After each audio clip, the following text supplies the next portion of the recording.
Assalomu alaykum dunyodoshlar. Bismillahirrohmanirrohim. Hozir soat 6. 26 noyabr 2025-yil.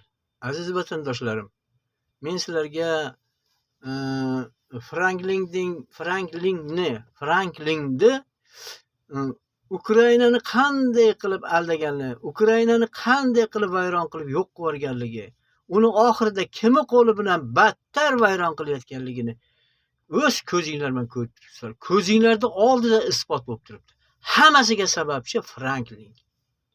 Franklinning gapiga kirib, mana o'sha yerda ham qayerda bo'lmasin, o'sha birinchi o'rinda blogerlarni, jurnalistlarni, yozuvchilarni, dumaloq yozuvchilarni, ularni hammasini o'ldiringlar degan buyruq beradi. Ichki ishlarni birinchi ichki ishlarda aldaydi. Aldab shunday qiladi.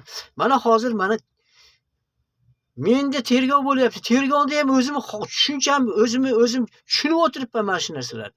Iloji boricha shu menga qarshi chiqsa-yu, meni yo'q qilib yuborsa, meni umuman urug'imni quritib yuborsa, shu kuch bilan ishlashga harakat qilyapti. Ammo lekin tushungan tergovchi tushunyapti.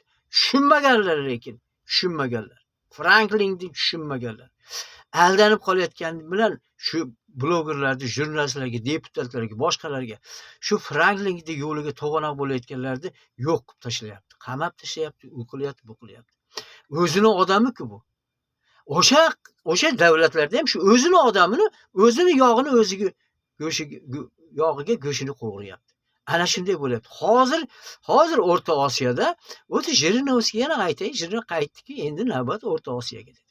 Endi O'rta Osiyoda shu ishlar bo'lyapti hozir.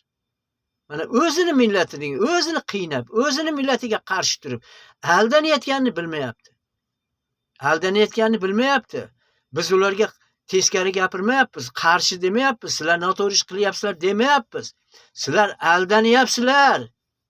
Sizlarni qo'linglar bilan, ayniqsa men bir paytlar aytuvdim, nima qilasizlar obro'yinglarni tushirib, hokimning gapiga kirib.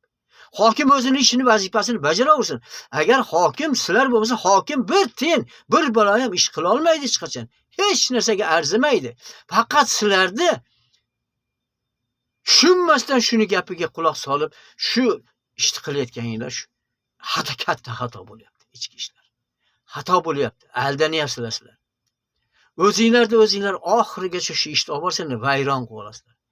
O'sha Ukrainani boshi yana qaytaradi. Sizlarning boshinglarga Ukrainaning kuni tushadi baribir. Yaqin kunlarda.